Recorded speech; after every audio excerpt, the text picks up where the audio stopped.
Dentro de la Maestría de Desarrollo Alternativo Sostenible y en su curso de Cosmogonía y Productividad, vamos a tratar de resolver una de las grandes inquietudes por parte de los grupos minoritarios, dada la coyuntura actual de reclamación de derechos.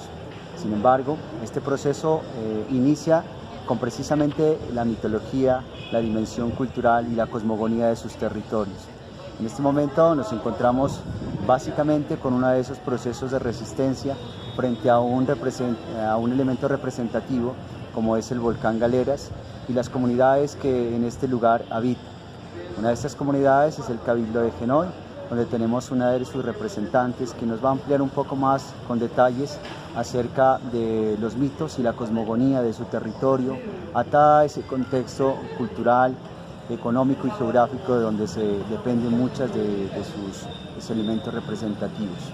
Entonces nos va a comentar referente a la mitología, a esa cosmogonía que existe referente a su territorio y a los mitos poblacionales que de ella se derivan. Bueno, con respecto al tema,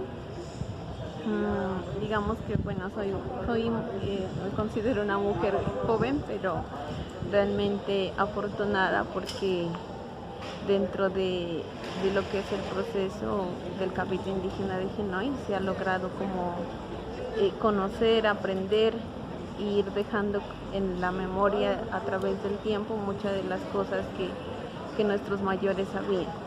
Dentro de las mingas de pensamiento, siguiendo la palabra de los ancestros, existe como una relación muy cercana, donde se dice de que nuestro Taita Galeras está muy ligado a la mamacocha del Encana, que ellos vienen siendo como míticamente una pareja de esposos, que se puede decir, ¿sí? Donde en la mamacocha pues tenemos como hablamos nosotros tenemos lo que es el agua, que es como lo que representa dentro, digamos, de la fecundidad de la mujer, lo que es el líquido amniótico que podemos decir, ¿sí? Digamos, más o menos eso es lo que nosotros hacemos como esa relación, y mientras que el volcán Galeras está relacionado con toda la parte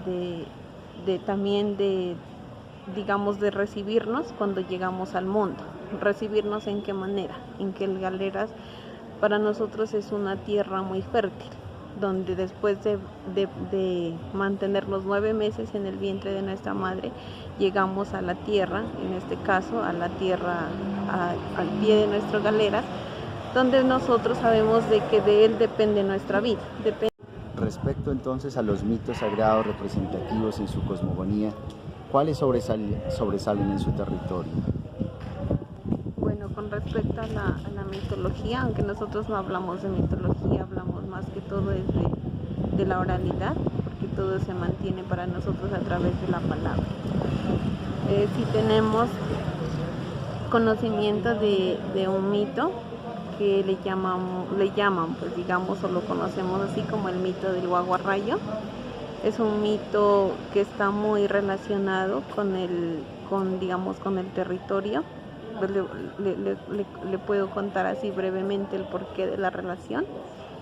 Y es que este mito surge, digamos, cuenta pues digamos la historia de que este mito comienza desde una tempestad de agua, de lluvia que cae fuertemente. Lo que se dice es que el niño rayo vino de una tempestad. Entonces, llevándolo a esa relación con el territorio, actualmente nuestras madres, nuestras abuelas, cuando el volcán empieza a hacer descargas eléctricas o rayos que decimos nosotros conocidos como los truenos, lo que hacían las mayoras era prender el ramo bendito o la vela bendita, porque decían que esa era la única forma de calmar al rayo. Y regresándonos un poco a lo que es a la relación también que existe con el territorio, es que este rayo, el dibujo, digamos la gráfica del guaguarrayo, aparece en uno de los lugares sagrados. Entonces para nosotros este mito del guaguarrayo es muy importante para la comunidad conocer de que dentro del sincretismo que decimos nosotros, como genoyes somos hijos del guaguarrayo y de María del Rosario, porque inclusive también se habla de que este mito está relacionado con la aparición también de la Virgen del Rosario, porque apareció también la aparición de la Virgen está casi sujeta un poco al lugar donde se originó el mito, o sea, la aparición del guaguarrayo. Es un mito pues muy bonito, ¿no? No sé si se pueda como tener como el espacio suficiente para narrarlo como es. Entonces dice que era hace una vez en tiempos de abril y mayo, en época de invierno, siempre la comunidad del sector Río Pamba, hoy conocida como sector de Aguapamba, escuchaban llorar a un niño. Y había como la curiosidad de la comunidad y de la sabiduría, digamos, el saber de los mayores, que decían que quien cogiese a ese niño sería pues bien afortunado, ¿no? Pero había también algo más, que era que quien podía coger al niño, atrapar al guagua, tenía que ser una pareja de esposos que no podían tener hijos. Bueno, entonces cuentan de que en el tiempo de invierno y todo esto, en la comunidad siempre había como esa curiosidad y ese afán de querer atrapar al guagua. Y un día habitantes de la ciudad se dirigieron hasta el lugar y lo vieron, pues eso es lo que narra, ¿no? Lo vieron y esto les produjo malestar, ¿sí? Les dio miedo, sintieron que como dolores de cabeza, como trastornos, decidieron olvidar y dejaron pasar el tiempo y volvieron nuevamente a recordar la historia del guaguarrayo. Y esta vez los que se inquietaron fue una pareja de esposos. Entonces ellos fueron a un mayor sabedor de la comunidad que se llamaba Nectalí, y él les dijo que como ellos eran una pareja de esposos que no habían podido concebir hijos, que ellos podían tener la fortuna de atrapar al guagua. Entonces, ¿qué tenían que llevar? Les dijo que tenían que ir hasta allá llevando un manto, una tela blanca y una tijera. Y que cuando lo tengan en las manos tenían que decir: abril, aguas mil, mayo hasta pasar el sayo, Dios quiera y cojamos al guaguarrayo. Y en esa forma tenían que regresar hasta la casa. Entonces ellos fueron al sitio, esperaron, lograron cogerlo al niño, lo envolvieron en la sábana blanca, le colocaron las tijeras, regresaron a su casa y bueno, digamos, inicialmente era un niño normal, ¿sí? Pero el niño fue creciendo como el desarrollo de un niño, y lo único curioso, o digamos que lo único que lo caracterizaba al niño era que le empezaba a crecer una colita. Entonces, para que no se sintiera incómodo, lo que hacía la mamá era colocarle unas túnicas blancas, ¿sí? Le colocaba unas túnicas y el papá inclusive le hizo un banquito con un huequito para que él pudiera sentarse, meter la colita ahí. Bueno, el niño más o menos llegó como a una edad de 7 años. Y que siempre él, a veces en tiempos de lluvia, le gustaba jugar mucho con la lluvia, con los rayos, y a veces decía que se perdía y que cuando regresaba llegaba con hartas hojas, ¿no? Que llegaba y se las entregaba a la mamá y les decía que las guarde debajo de la cama. Pasichana y Ateo. Soy el ex gobernador del Cabildo de Genoy. Don Gregorio. Entonces don Gregorio nos va a comentar acerca de la mitología y la cosmogonía con respecto al territorio de Genoy. Habíamos indagado acerca de la representación mítica del guaguarrayo y qué relación tiene con las comunidades religiosas. Entonces, para que nos amplíe un poco más la información en detalle, don Gregorio. A ver, pues por una parte quiero saludarlo cordialmente. Este es mi ranchito donde yo vivo. Y en cuanto a la cosmovisión y al desenredo más bien de la cultura con la idiosincrasia, con la espiritualidad y con las cosas que uno conoce que nos dejaron otros mayores. Por eso nosotros en ese sentido somos agradecidos a nuestros taitas, nuestros mayores que nos dejaron bien ubicados aquí en este territorio. Yo tengo un documento del año 1572, cuando vinieron de España a gobernarnos como siempre estamos hasta la presente. Perdón. Vino el rey de España mandó a un señor de nombre Pedro Valverdes con un sacerdote aquí al territorio de Genoy. De ese tiempo habla el documento al resguardo indígena de Genoy.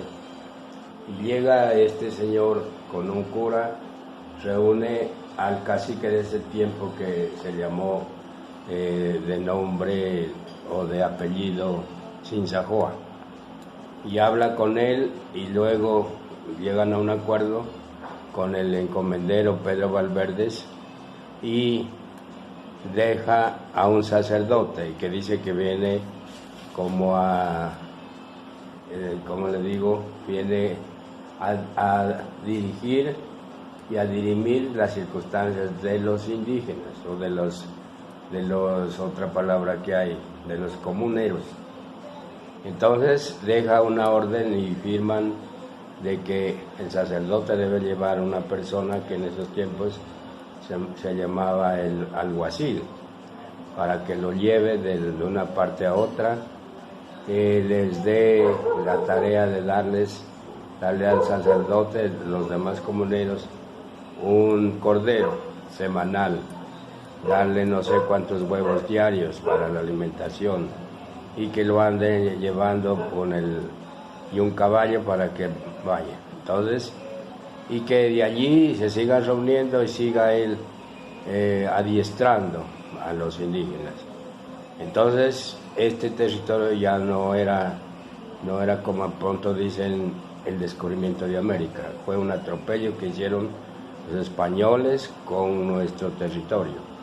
Y al saber eso, nuestro territorio desde esos tiempos, hemos venido acusados de allá y puesto tanto impuesto, porque en ese tiempo, hasta el año 1950, comentaba mi padre, que no pagaban ningún impuesto al gobierno, sino que más bien el gobierno recibía cosas que les aportaba de acá la comunidad indígena del pueblo Quillacinga de Genoy. Entonces, en ese orden de ideas, pues la gente empezó a dejar los mitos que usted me hablaba, a dejar otras cosas de que en esos tiempos, al inicio, como decían nuestros padres, los antiguas, que yo también conocí un mayorcito que vivió 106 años, se llamaba Darío Criollo. Entonces decía que uno, para vez de decirle a nuestro Señor o de confesarse, como decir que ahora uno se confiesa con un cura, pues el que tiene su espiritualidad todavía como a medias, quiero decir. Entonces, ¿qué es lo que hacían? Ellos se iban un palo viejo, por decir, o sea, antigua, y allí llegaban ellos y se arrepentían de las cosas que hicieron y le pedían, por medio del árbol, le pedían perdón a nuestro Padre Dios. Y listo, no había de confesarse ni de nada. Pero sí llevaban la espiritualidad en su corazón, de lo que nos había dejado la fe a nuestro Padre Dios y a nuestros santos de devoción. Aquí la Virgen del Rosario, pequeña que decimos, que ya fue remanecida en la parte de allá arriba ¿cómo se llama? La Guada. Entonces de allá la trajeron a la Virgencita, y en veces que se iba, y los antiguos, pues los mayores eran como estrictos. Entonces que la regañaban y la iban a traer y decía que no.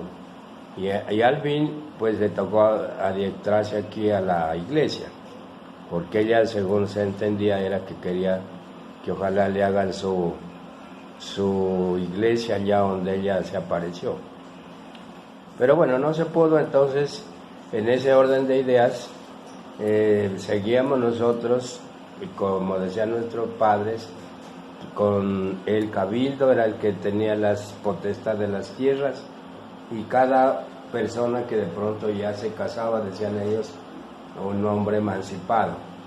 Entonces lo llamaban y decían, bueno, usted, como ya tiene obligación, entonces venga y reciba este pedazo para que haga su casa, para que trabaje por acá, por allá. Entonces era un hombre emancipado. Y de allí se seguía así, y en el año 1950 llegó el señor gobierno de querer arrebatar las cosas nuestras, y se nombró y se ejecutó la escritura. La escritura no hace más sino que un documento como el que se llama título, que se lo hace el gobernador del cabildo, y ese título es el que se respeta, pero no se paga pues contribución al Estado, como en la actualidad. Le hacen la escritura, uno tiene que pagar al notario y bueno, un poco de cosas, tratiomilogía que se llama.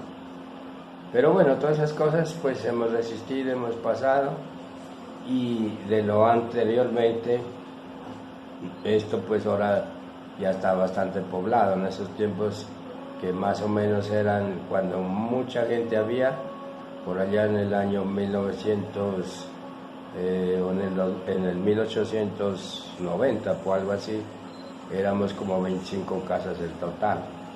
Ahorita pues ya está bastante. Y la otra ley que tenían ellos era que aquí no debería de venir nadie sino solo nosotros, porque era una sola familia. La primera que existió fue en Los Potreros, que se llama ahorita Charguayaco. Entonces, de allí siguieron habiendo los familiares, siguió llegando la gente. Ellos eran nuestros mayores muy estrictos, no dejaban que venga cualquiera, sino que los mismos que vivían aquí. Entonces habían los mitos y habían las cosas que la vieja llegaba y lo habían pues así de lejos. Mi padre decía que allá en un terrenito en el Guayco que se llama, había una chorrera. Entonces él iba a mudar el ganadito, y cuando él bajaba en una loma de acá, la había sentada en la entrada. Y de allí, cuando él llegaba allá, ya no estaba. Entonces, pues de pronto la había en la chorrera. Y en las chorreras también había el otro amigo que es el duende. Entonces el duende, que ese toca flauta, toca violín, y también ese es adicto a las mujeres, las Juanitas, y no me recuerdo tu nombre, que las persigue y en veces se las lleva, y pues de allá les trae tanta cosa que cuando ya las embolata, que llega por decir, vea estos dulces que me trae, decían los mayores, y llegaba así una miliada de abono de ganado, de abono de yegua, de todo, y ella decía que eran las colaciones que le traía el amigo. Y entonces, en ese orden de ideas, esos son los cuentos que decían. El duende, él vive en las chorreras únicamente y toca la flauta, todo eso. Y hay también el otro que se llama el guaguarrayo, que decía una mujercita que se llama Pascuala, que vive en el sector Bellavista. Y ella nos comentaba que cuando ella vio que cayó un rayo, y ella miró que era un guagua que llegó, y entonces cayó, y a los momentos del rayo cogió, nuevamente se fue, y ella quedó sorprendida. Entonces ella comentó a los papás, dijeron, hijita, que Dios te ha guardado, porque el guagua rayo, el que la ve se lo lleva, y esa es una electricidad pues que cae, ese es el guagua rayo. El otro, lo de la vieja, la viuda. La vieja ya le comenté, la viuda es la que se lleva a los enamorados, los que andan de noche, los que toman. Entonces ella anda atrás de ellos y de repente por ahí lo encuentran y se hace ver que es la novia o la segundera, alguien que tenga, y coge, los abraza y los lleva y piensa que van por el camino, y cuando se dan cuenta es lejos.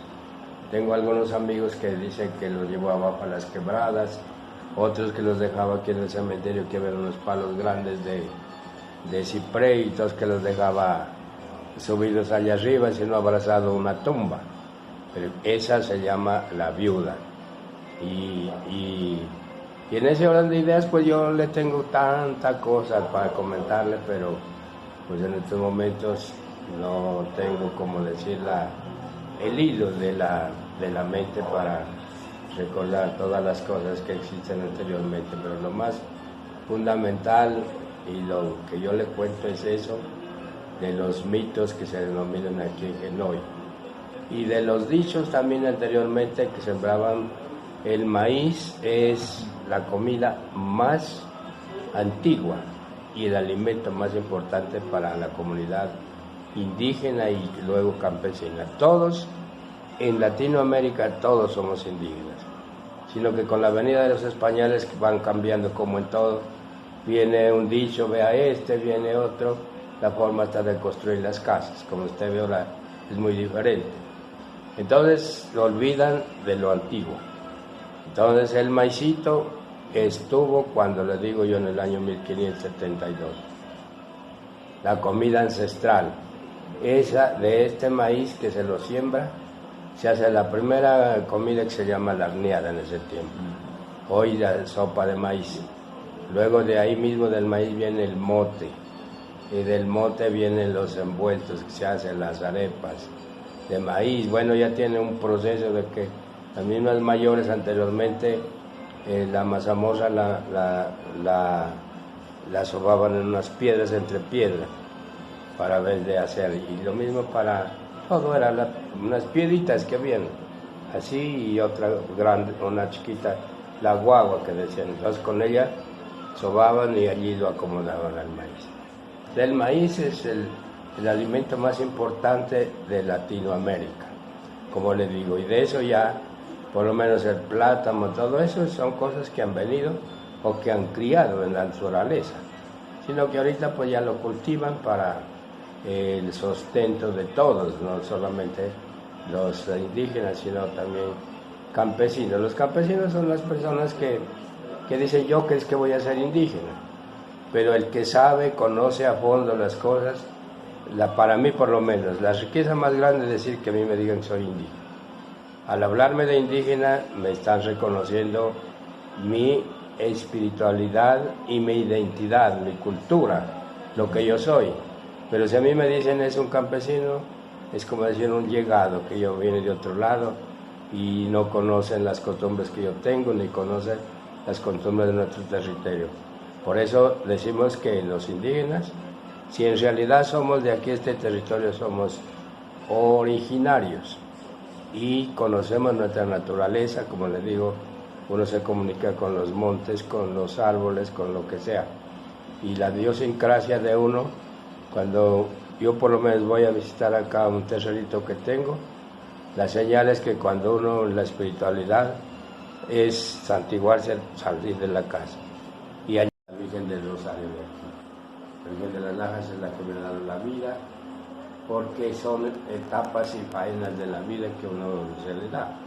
Por lo menos la Virgen de las Lajas me curó cuando yo era muchacho, este corte, la edad de unos 7, 8 años. Me llevó mi padre a hacer una talanquera para cuidar el maíz. Y yo, por buscar una bodoquera que se llamaba de soplar, entonces fui a dar un machetazo así y se me enredó un bejuco y cayó tas. Y eso era un chorro de sangre. Desde las 9 de la mañana hasta las 4 de la tarde, cuando ahí ya no di. Entonces mi hermana difunta, se llamaba Carmela, ella llegó cuando ella me había vistido, que apenas me acuerdo hasta ahora, que parece que fue ayer, y me cogió y me sacudió, hermanito, dijo, y me alzó así. Y le dijo a la Virgen Santísima de las Lajas que le dé la vida. ¿Cómo se va a morir mi hermano? Entonces yo alcancé a decir, Virgen Santísima de las Lajas, protégeme y dame la vida, y hasta ahí. De 4 de la tarde me había quedado hasta las 8 de la noche. Y cuando yo ya desperté, entonces no sabía, me dolía todo, porque quedé como en un zumbo. Y entonces los médicos decían que era pues que no tenía sangre. Afortunadamente algún poquito me sobró. Y de eso a los 3 meses pude llegar a la escuela. Cuando llegué a la escuela no me conocían porque yo pues era bien fornido, bien chévere. Para cualquier trabajo pues no había problema. Entonces le cuento que esa es la espiritualidad que uno dice. Y en veces, ahora que rescatamos el Cabildo, logré conocer todos los beneficios y toda la riqueza que es cuando uno vive en un territorio y es un cabildo para vivirlo y para aportarle a la demás gente en todo lo que puede uno contribuir, porque pues ya la demás gente, la de la ciudad, yo por lo menos allá en Pasto tengo una casita, pero si fuera otro que me sirviera de lo que viene modernizado, ya no estuviera aquí. Cuando pasaban los sismos decían, ve Aparicio, y me decían los compañeros allá, los profesores, vos no te da miedo. Y si no, porque me va a dar miedo, porque si le voy a ampliar más, si uno conoce cuál es la actitud de los volcanes y los sismos son cuando en el mar existen los volcanes, como decía usted, compara una hornilla. La hornilla es el láser que se le echa candela y sale la chimenea. Entonces los volcanes están puestos desde el fondo del mar. Decía en una clase que nos daba una gringa que vino de los Estados Unidos. Y entonces viene por grandes piedras que se llaman, bueno, ahí el nombre si no me recuerdo, pero desde allá viene. Y cuando las piedras quieren acomodarse con la fuerza del mar, entonces se mueven un poquito, entonces vienen los sismos. Entonces, ¿qué es lo que tiene que hacer uno? Entender que eso es como cuando uno también se acomoda, por lo menos ahorita estoy con mi ruana así, y si yo me muevo me voy a acomodar. Entonces ese también es el sentido de los volcanes. Y no es que porque son gente mala, en vez es que nos van a matar los sismos, no, ya la muerte es dueño de nuestro Padre Dios. Cuando Él ya nos quiere llevar no hay nada de nada, es decir, que cualquier enfermedad la pasó, lo que sea, y el día que Él nos llame a cuenta es que tiene que irse, como sea. Entonces, ¿qué tiene que entender uno? Que uno no es eterno, ni nuestro Padre mismo Dios no fue eterno. Eterna la habilidad y la sabiduría de Él es la única que nos gobierna. Pero ya lo que es la materia de uno es como un árbol. El árbol cuando lo necesitan se lo corta, y se lo distribuye para lo que se lo necesita. Y en veces si el tronco es bueno, los retoños suben otra vez. Pero cuando el palito es malo se lo acaba y queda solo el tronco. Entonces en esto, es que eso es arte. Y así fue. Empecé yo la lucha de mi crítica, así como me voy en contra de toda la